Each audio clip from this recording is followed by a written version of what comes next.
Yes. We're hearing that Russia wants to force Ukraine to hold new elections in order to sign any kind of a peace deal. Is that something that the U.S. would ever support?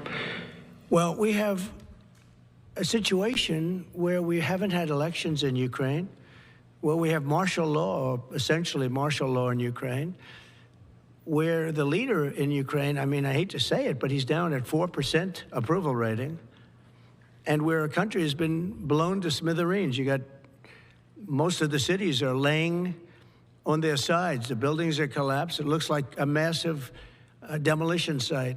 The whole, I mean, so many of the cities. I mean, they haven't done it in Kiev because I guess they don't want to shoot too many rockets in there. They've done it 20%, but they haven't done it 100%. If they wanted to do it 100%, it would probably happen very quickly. But you have cities that are absolutely decimated. And yeah, I would say that, you know, when they want a seat at the table, you could say the people have to, wouldn't the people of Ukraine have to say, like, you know, it's been a long time since we've had an election.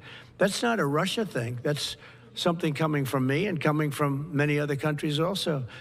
You know, Ukraine is being just wiped out. Look at what's happening to the cities. There are cities, there's not even a building standing. It's a massive, you talk about Gaza. I mean, it's literally, these cities look like Gaza. Actually, many have, percentage-wise, more buildings knocked down than in Gaza. So, you know, people are tired of it. People want to see something happen. And, you know, the other thing that it's been bothering me for a long time, because I solved the problem with NATO. They paid hundreds of billions of dollars into the funds of NATO when I said, you got to pay, because the United States was paying for European countries, and then they take advantage of us on trade. But I've seen it. Look, they have to pay. They have to find out, where is the money going to? We have, I believe President Zelenskyy said last week that he doesn't know where half of the money is that we gave him. Well, we gave them, I believe, $350 billion, but let's say it's something less than that, but it's a lot.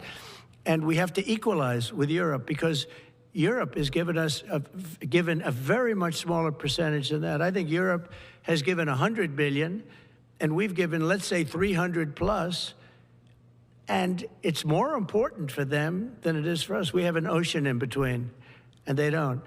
But where is all the money that's been given? Where is it going? And nobody, I've never seen an accounting of it. We give hundreds of billions of dollars. I don't see any accounting. So I want to see peace. Look, you know why I want? Because I don't want all these people killed anymore.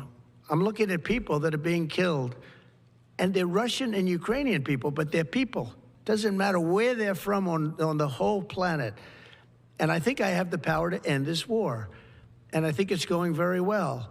But today I heard, oh, well, we weren't invited. Well, you've been there for 3 years. You should have ended it 3 years. You should have never started it. You could have made a deal. I could have made a deal for Ukraine that would have given them almost all of the land, everything, almost all of the land, and no people would have been killed, and no city would have been demolished, and not one dome would have been knocked down. But they chose not to do it that way. And President Biden, in all fairness, he doesn't have a clue. What he was so bad for this. It was so bad, so pathetic, so sad. But with all of that being said, look, it is what it is. When I left, there was no chance that this could have happened. But it happened because we had incompetent leadership at many different levels. But when you see what's taken place in Ukraine with millions of people killed, including the soldiers, millions of people killed, a big percentage of their cities knocked down to the ground. I don't know how anybody even lives there. You know, when they say they took a poll and Zelensky's at 4%, who's living there? You know, I mean, people are, it's hard to believe that people live there. Their cities are being knocked down, and this is something that would have never happened. And by the way, for 4 years, it didn't happen. It was never going to happen. Go ahead. One follow-up question. How would you counter the perception, because Russia's pushing for this, obviously, they don't really hold true elections, that would be a capitulation of some sort. How would you guard against potentially Russia installing a puppet government? And then finally, how would that new election have an impact on getting Zelenskyy to sign the rare earth minerals deal? Look, you have leadership, and I like him personally. He's fine. But I don't care about personally. I care about getting the job done.